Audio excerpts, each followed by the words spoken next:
Bienvenue au cycle de vidéoconférences organisé par la Maison de l'Urbanité. Le cycle de conférences de cette année est Liège, la ville, sa province. Nous accueillons Daniel Wathelet, qui est responsable à la cellule communication tram de Liège.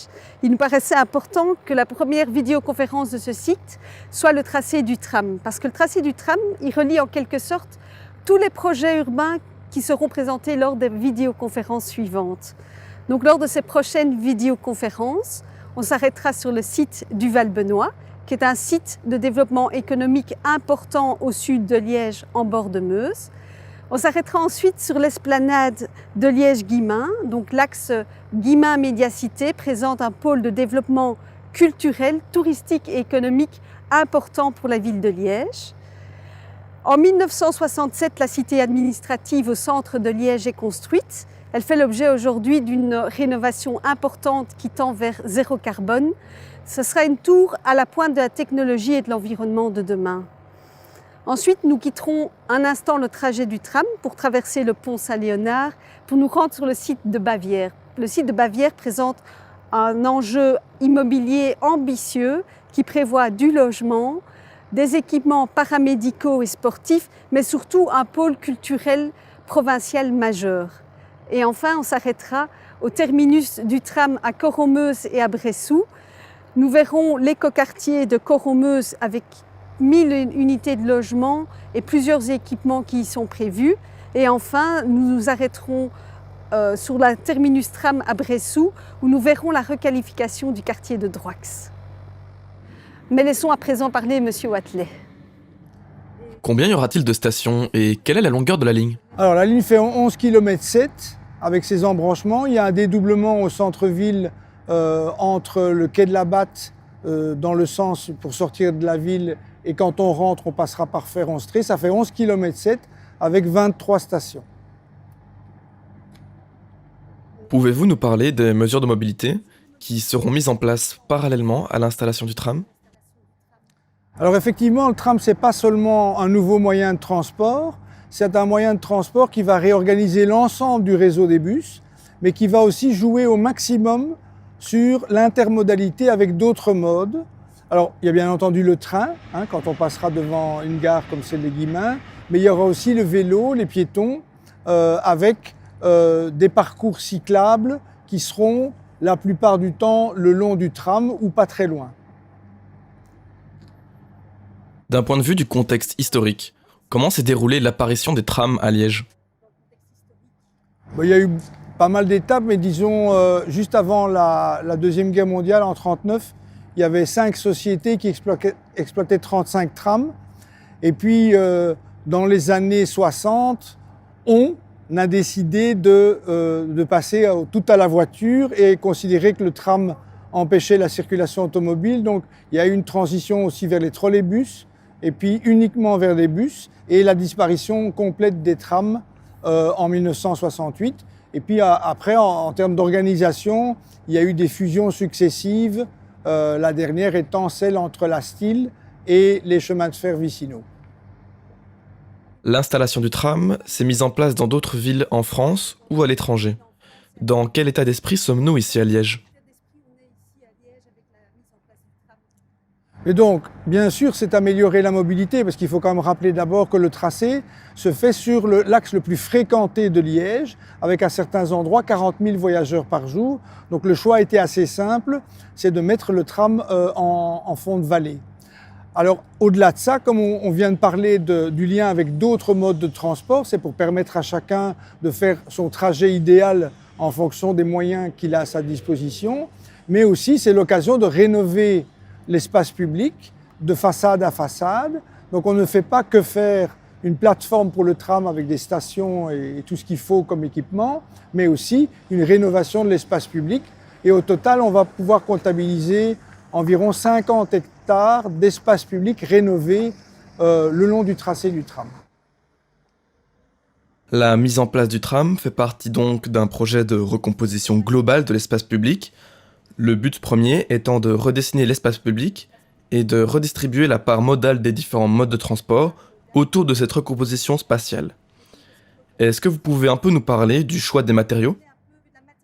Oui, donc En ce qui concerne le choix des matériaux, on verra plus tard, et on a fait 2 excellentes capsules avec mes collègues sur ça, mais en gros, le tram doit toujours s'intégrer à l'environnement dans lequel il est. Donc si on est en centre-ville historique, eh bien, les plateformes qui contiennent les rails seront en pavé, à d'autres endroits elles seront en herbé, à d'autres endroits encore elles seront en béton, et on va aussi jouer sur des coloris en fonction de l'endroit où on est.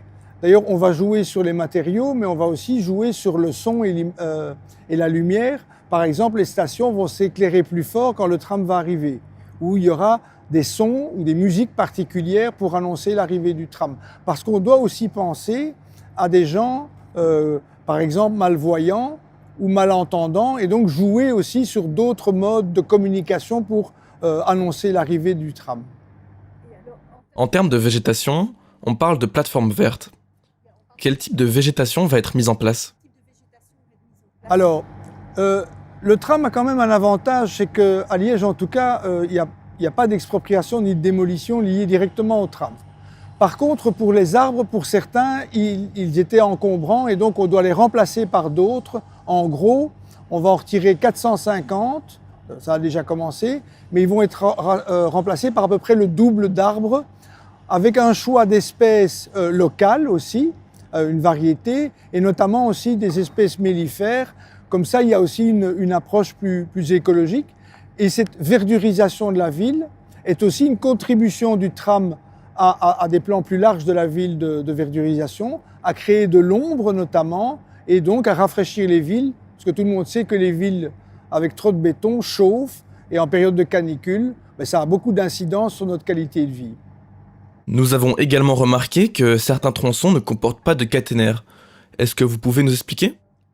Donc il y a des tronçons pour des raisons essentiellement paysagères, pour ne pas encombrer la vue ou l'espace public, notamment entre Le Mans et Blondène, donc notamment quand on va passer sur l'esplanade des Guillemins, il n'y aura pas de ligne aérienne de contact et le tram fonctionnera sur des batteries qui se rechargent assez vite, mais se déchargent aussi assez vite. Il y aura la même chose sur la section Opéra Déporté, donc en gros l'hypercentre, et une troisième zone qui est le pont Atlas, où on a fait le choix de ne pas mettre de ligne aérienne de contact sur un pont. Pouvez-vous nous parler de l'endroit où nous nous situons et ce qui est prévu sur ce site? Alors, ce site, c'est le CDMR, ça veut dire Centre de maintenance et de remisage. Donc, comme son nom l'indique, c'est ici qu'on va entretenir le tram, réparer, assurer la maintenance, le laver. Il y a un car wash pas très loin. Et c'est là où se trouveront toutes les équipes de maintenance, d'entretien. Et il y aura aussi un parking relais, on est juste derrière. Et tout au bout de cette ligne, on trouvera le dispatching où l'ensemble de la gestion du réseau tram et bus va être géré à partir de cet endroit. Réseau de bus, je ne l'ai pas dit, mais qui va lui-même être réorganisé autour du tram.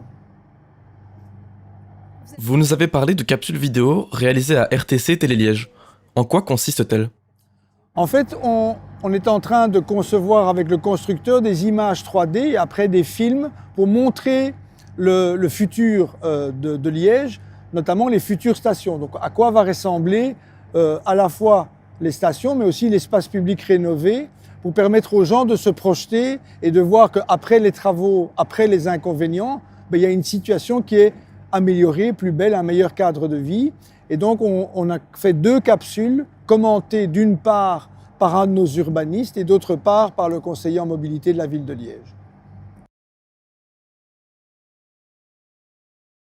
Bonjour, bienvenue dans un nouveau numéro de Tram en commun, exceptionnellement dans les studios d'RTC Télé-Liège. Pourquoi? Parce que sur ce grand mur d'images derrière moi, on va projeter les images réalisées par la société liégeoise Misis, ces images 3D qui permettent de se rendre compte à quoi va ressembler la ville de Liège avec son tram lorsqu'il sera là en 2023. Et on va commenter ces images avec Daniel Boden, qui est architecte urbaniste, et puis avec Jean-François Leblanc, monsieur mobilité à la ville de Liège. Et donc on va partir tout de suite dans le sens Sclessin vers Coron-Meuse, et le premier arrêt que l'on va faire, ce sera justement à Sclessin. On a la création d'un nouveau rond-point au niveau des quais, donc les quais qui viennent depuis le Standard jusqu'au Val-Benoît, et donc nouvelle connexion vers le quartier de Sclessin, mais également pour des quartiers qui ne se sentent peut-être pas concernés par le projet du tram, qui vont l'être aussi. Par exemple, le quartier de Cointe, où des connexions pourront être plus faciles. Moi, ce que j'aime bien dans cette photo, c'est les trésors liégeois, quoi.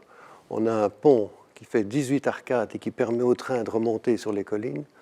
On a un véritable porte-avions là, et puis bien sûr, et la station des modeleurs s'installe sur ce parcours. Et c'est à cet endroit qu'on revient parallèle au train. Donc il y a une convergence, on quitte le milieu urbain et bâti et on revient parallèlement au rail.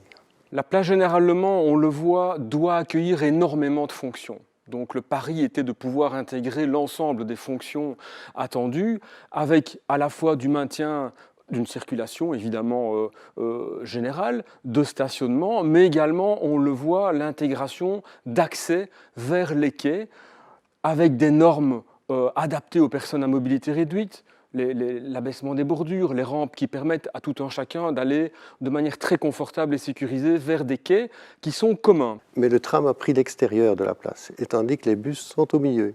C'est très curieux, mais c'est une question d'organisation et de rayon de courbure qui nous a permis de définir cette organisation. Mais ça marche très bien.